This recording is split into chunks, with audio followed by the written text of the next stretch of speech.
Hey, what's up, y'all? We are back for Tuesday. On the Run Chronicles is what this chapter will be.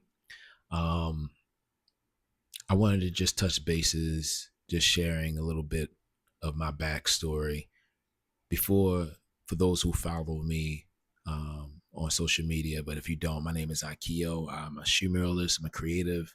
I've, I'm also a filmmaker, director, artistic director, and I've done a lot of things creatively that had put me in rooms of Dave Chappelle, put me in rooms of Kevin Hart, John Waters, Spike Lee, Snoop Pearson, Michael K. Williams, production studios like Marvel, HBO Max, Apple TV, Bel Air, Peacock, Stars. I mean, it's been amazing what God has been able to do in my life, but I had to be the right person in order for me to receive these opportunities. Because what good is the opportunity if God knows that He can't trust you with what He is able to provide, until you become a great steward over those things. Being faithful over a few things, He will make you rule over many. And I must say that my gift has made room for me. So, and today I'm going to cover like just stories from me avoiding, you know, detectives and the feds in 2004, moving to Arizona, and just changing my life. So we're gonna just jump into me being in high school, right? And when I was in high school, I met this guy, I mean, my homie Jazowski. You may see him comment every once in a while on underneath these posts, but he was my best friend. He still is my best friend, still to this day. And I mean, when him and I met, I mean, we was locked in since the beginning. Like people always call us kindred spirits. And I remember all the way up to the time until high school, I mean, we were inseparable. And I remember when we graduated, before we graduated, we went to our electrical class. We had this teacher named Mr. Young. He always would quote, "The train is moving. The train is moving." Man, shout out to Mr. Young, man.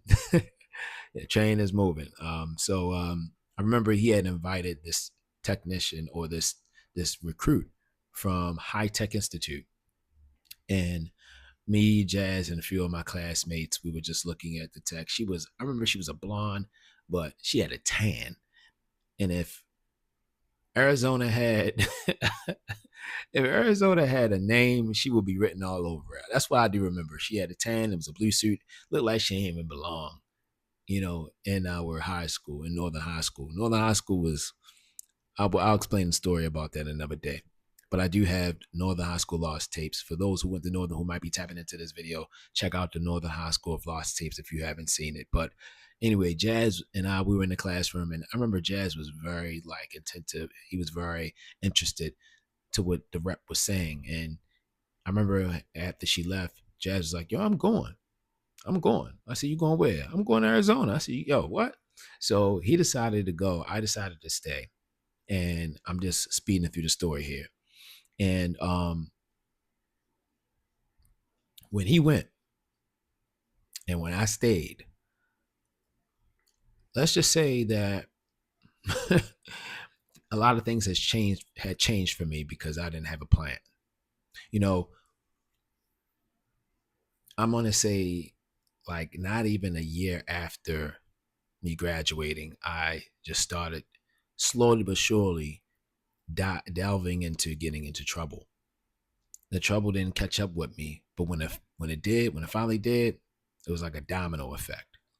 So I remember in March of 2004, I remember mid March 2004, but I was, working at Phillips Seafood Warehouse, packaging frozen foods, and you know, and I was catching a bus. And meanwhile, this is after I got out of high school, so I seen a few friends from all over because I moved a lot. My family, we got evicted a lot, and when we got evicted, we never stayed in um, we never stayed that long into the communities where I grew up in. So if you ride with me through the city, you'll see me point out mad um, parts of the city where I have so many memories because, me and my two siblings and my mom, she was a single parent. We moved all over the place when we couldn't keep a place. So, I think that had enabled me also to be on the run is what I'm about to tell you. So anyway, I kept getting into trouble, y'all. I met a few friends and I thought they were smoke buddies. Turned out that they was head busters. They were, drug dealers, robbers. I mean, literally. And I'm rolling with them. I'm thinking that, I met a couple of friends that just love to just kick it and smoke weed. Nah, they was about that action. And the five people you hang around. So the five people you hang around, you become. So I eventually started not wanting to, but started becoming what who they were, and in that bubble of not making the correct decisions, I remember I met a few people who were auction dealers at auto parts, and they didn't have official um, auctions license. So I would, somebody is like, "Yo, you make shirts, yo, but I know you can make this," and it started for me very first before I even started making like anything in that field. When I was in high school, I remember having a 21 and over ID at 16, so that way I can buy alcohol. Again, remember I was telling you guys in the previous video that I was drinking at an early age. It didn't stop. When I was in high school, like I didn't wait till I was 21 to drink. That no, I was drinking, and I remember people called me the hookup man.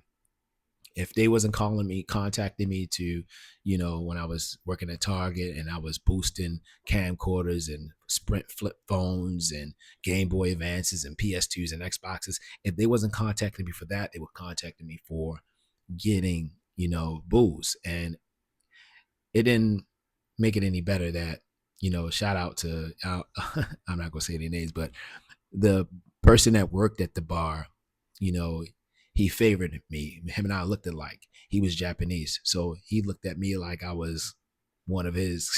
So, even though that this ID was Fugazi, I made this ID off of MS Paint. This was before Photoshop. I took a picture of myself on a webcam and I just put the University of Virginia. And that was like, it was like a college ID that I mimicked that I seen online. And keep in mind, this was like in 2000, in the 2000s. So I got away with it. But anyway, fast forward to me, summer. At this point, I've already got locked up for, forgery, making MTA monthlies, licenses, checks. They tried to say I was making utter currency, but I wasn't. It was just that it just so happened to be an image that I was already putting on jeans for the Dead Presidents movie theme. But it didn't matter because they caught me with one thing. They blamed it on that. And as you can see, that painting that I have right here, this is the Harriet $20 bills. So, you know, because it's me always doing art and now I'm doing art on canvas, I will put something like that on a shirt or jeans. And if it's real bills, real dollar bills or not, I mean, I'm sorry, if it looks like a real, but it's not real, but then it didn't matter. They was just like, nah, so they tried to throw the book at me, y'all. And I remember the state charged me what they wanted to charge me for. They charged me for, like some minor community service hours, and I had to pay some fines, and I thought that was done. But then I got a letter in the mail from a different court and from Detective White, and um, it was, I don't remember the Fed's name, but they was trying to jam me. And when I read that letter, I think that was the same summer that Jazz came back from Phoenix after him being in Arizona for about 2 years. Because keep in mind, this is in 2004. I graduated in 2002. And he looked at me, man. I had the rose gold fronts, tops, and bottoms. My whole mouth was full of golds. I was tatted up more than what I was when I was in high school. Completely different person. Transformation. I see him, he had a polo button up. You know what I mean? Looked like the Arizona swag, but it's still a Baltimore swag, but just had that fresh West Coast vibe on him, but still maintained the Baltimore. And he later admitted to me that I was one of the first people that he wanted to see. When he contacted his mom, when he was visiting Baltimore, he was just like, yo, take my man Akio house. And I was just leaving out my door because I worked at KFC. And, and that's another story too. I was working at KFC because my PO was telling me that I needed a job. If I didn't have a job, then they said you will be at high risk of pretty much being incarcerated. So I took on a job, and I was working at KFC part time, and as I was leaving out, I remember I seen Jazz, and Jazz was like, "Whoa, what's up?" I was like, "Yo, what's up, yo?" I said, "I'm about to go to work, man." He said, "Hey, man, look, you should come to Phoenix with me, man. You should visit." And I was like, "Oh man, I got work. I don't know, yo. I got my PO. I can't do that. You know what I mean? PO and all that." He was like, "Yo, you should think about it." And I was like, "All right, bet." So going to work, and I mean, of course, I agreed, and I was happy to see him, but it was just that I was on that rat race, you know. And then I thought about it when the letter came, and it was telling me that it was much more serious charges that I was facing. I said, "Do I stay here and face these charges, or do I these bogus charges at that of things that I wasn't doing?" Like, I mean, granted, like I said, I was doing the other things, forging other things, but they was trying to like really jam me, y'all. So I was just like, man, I'm not doing that time. You know what I mean? So I said, you know what, Phoenix, Arizona wouldn't be so bad. So I remember I made a decision. I told my mother, and when the feds raided my house in 2004, let me go back to March. Let me scale back a bit, because when I was working at KFC, that was in the summertime of 2004. But back in March, when the feds raided my house and they took my computer, it was because I was caught with the items that I had, which was forging MTA monthlies. With those who don't know, MTA is Maryland Transit Administration. And I thought that I was Robin Hood, because I thought that I was giving people an opportunity to catch a bus free, because bus passes at that time, they were $60 a pop. I would go on ahead and just remake them, and this is before you had to scan them to get on the bus, and I thought that I was giving people an opportunity to save a few bucks. I was doing the same thing with the at the time it was 2004 2005 stickers that we will say that is the 2027 28 stickers that you put on the back of the license plates, and it's the Maryland, and it's the numbers going across the little sticker. I was making those, and because some people, they would work 12 4 8-hour shifts, like my mom, because my mother got God rest her soul, she had got a sticker from me too, and my aunt. And I felt like I was saving people time to not have to take off of work to go to the DMV to get that. So I feel like I was just, helping, you know what I mean? But I remember one person was against what I was doing. My oldest sister, Kira. She was just like, yo, you stealing. I said, yo, what? How am I stealing when I'm helping people? So um March 31st was when I attempted to sell one of the MTA monthlies to a guy, a stranger at that. I never whipped out on nobody, meaning like I never showed, anybody, images, but it looked like he had caught the bus. I seen he had like a necklace with the bus pass around his neck, a real one. So I was like, yo, he's a potential customer, because if he got a bus pass around his neck, that means he spent that $60 flat. So let me go ahead and try to pitch him, so that way, if he went the next month, you know what I mean, I got him, because they color coded the month back in the day. And what I would do is I would go down to the spot where they would sell them, take pictures of it, do X, Y, and Z. So anyway, that's how I got snapped up. Somebody came out of nowhere. It was like what's the name, officer that just was a plain officer that was housing the apartment complex, and he had asked me what I have in the Ziploc. I ran, and then another person charged me, and they had said, "Man, we don't know what you're running for. You got and they looked at the Ziploc. They seen that I had all this other forgery items, and that's when they had called back up, and they had pretty much locked me up, man. And they was telling me that they was going to, if I didn't share with them in time, that they was going to kick down my door. If my mother didn't have insurance on her door, then wherever we stay at, we run the risk of us being kicked out.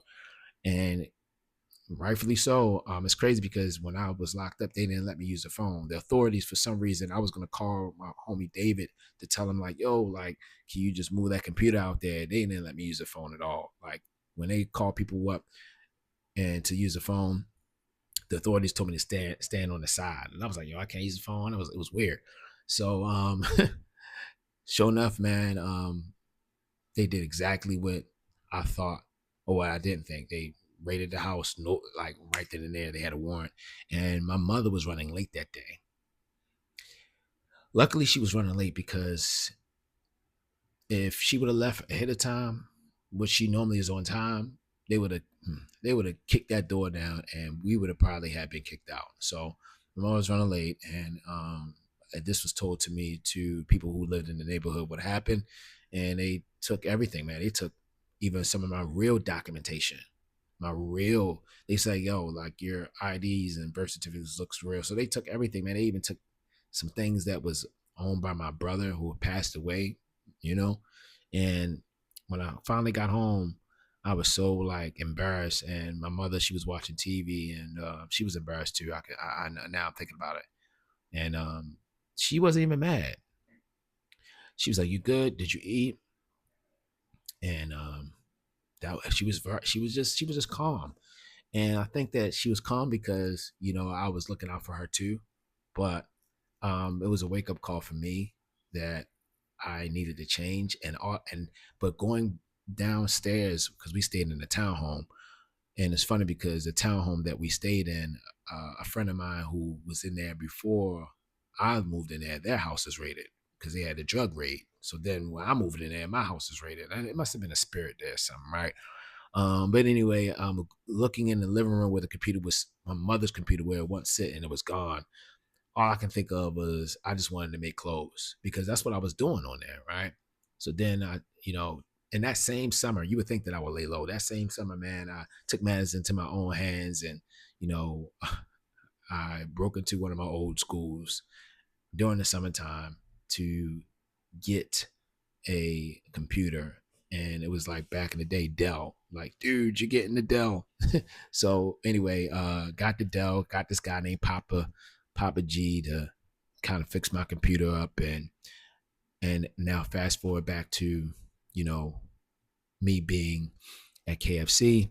I finally decided to, you know, go because there was a lot of things that I was still doing that I'll probably share in other videos that it just wasn't helpful towards my situation because the people who I was surrounding myself and who I was around. So I told my mom, and she was like, all right, she pretty much was like, yo, well, what you have, you need to save up and get your ticket. And whatever I didn't have, she had helped me. And I remember the same day, the same day that I decided to um that I didn't want to do this. It was the day that the shuttle was supposed to pick me up to go to the airport.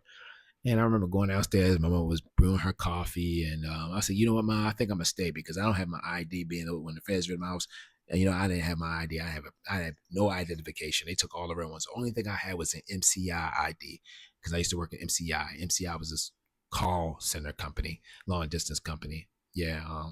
Speaking my age here, but anyway, man, my mother wasn't trying to hear that. She was like, "Nah, yo, you gotta leave. It's either gonna make you or break you." And man, I remember getting on that shuttle. I was just crying tears. I just felt like my mother was just disowning me. And I was just like, I was angry and sad. And I started to cheer up while I was on the way to the airport because I was just like, yo, you know what? They might not even let me go in because I don't have an ID. I got this MCI ID because it was 3 years after 9/11. So then I was like, all right, bet. I mean, they ain't gonna let me on this plane, man. I got on that joint. The lady at Southwest was like, oh, okay, Mr. Evans. Oh, great. Your flight is at X, Y, and Z. And I was like, what? So, and I said, well, it's no turning back now. Got on the plane, went to Arizona. And every day that I went there felt like a Friday. It felt like paradise. And, I just couldn't believe it. The palm trees, everything, man. I just started to get hooked. And then I started to recognize like a lot of people their mindset wasn't as fast as where I grew up in Baltimore on. So I took advantage of a lot of things, took advantage of a lot of people. And eventually my environment changed, but my mentality didn't change at all. So I started doing the same thing, if not more, out there. And I got locked up out in Phoenix, Arizona, more times than I did in Baltimore. And I lived in Baltimore my whole entire life.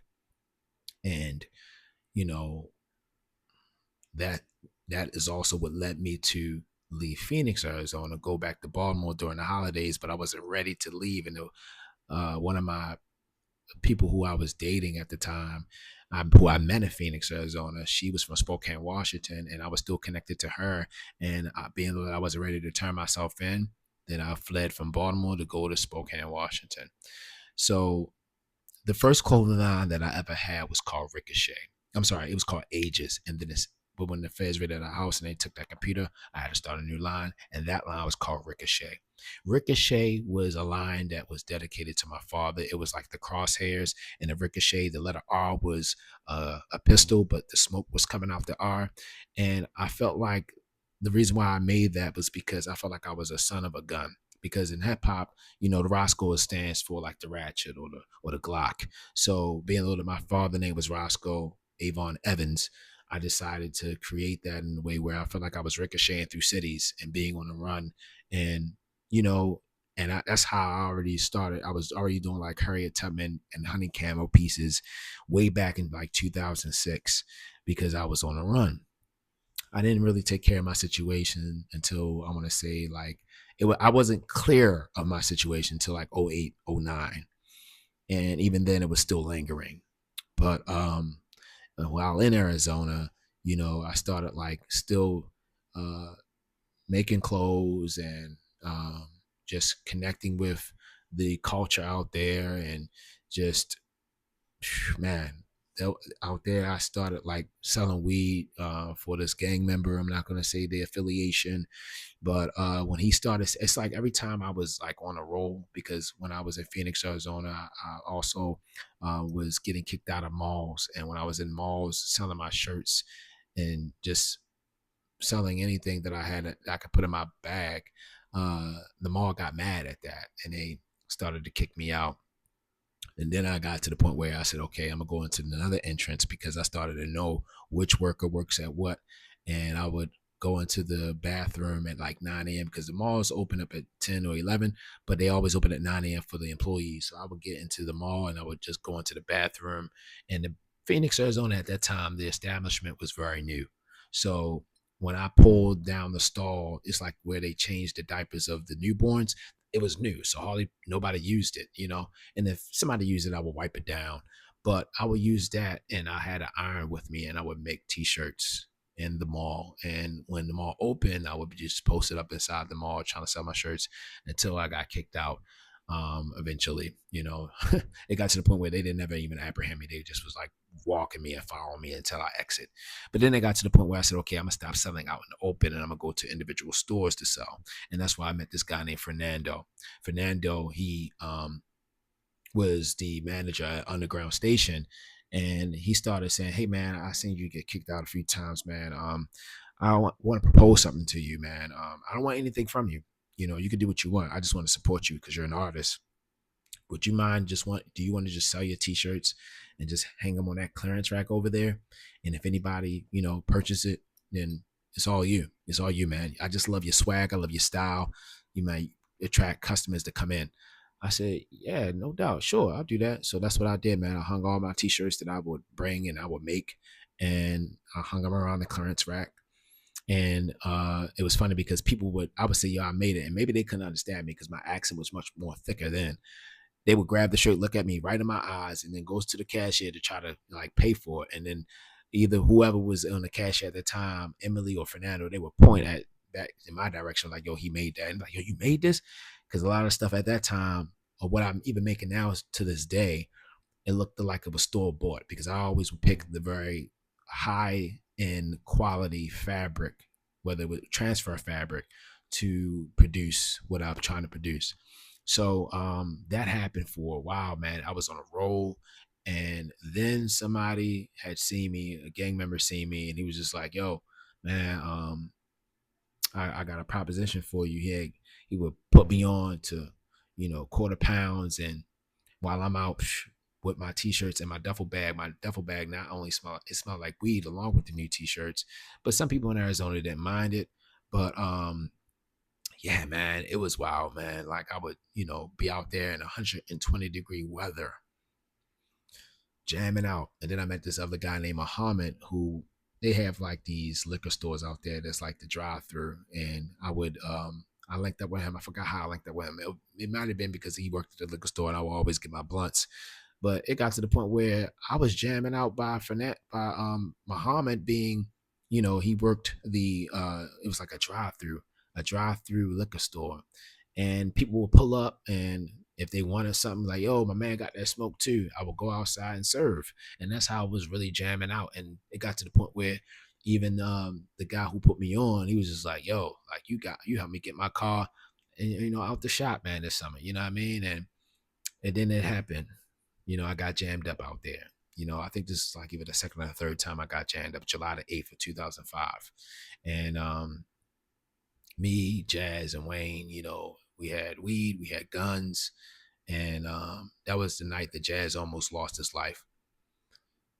The way he got out the car, I know that if that would have happened in today's time, he would have lost his life, and he'll share that. He shared that with the public, and what we talk about it on podcasts and stuff like that, how God has saved us, man. So yeah, I'm on here for like 26 minutes. I ain't planning for it to be this long.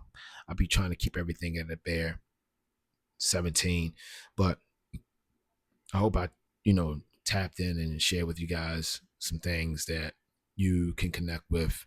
There's so much more that I want to be able to share, but about me being homeless, but we'll share that for part two. We'll share that for part two.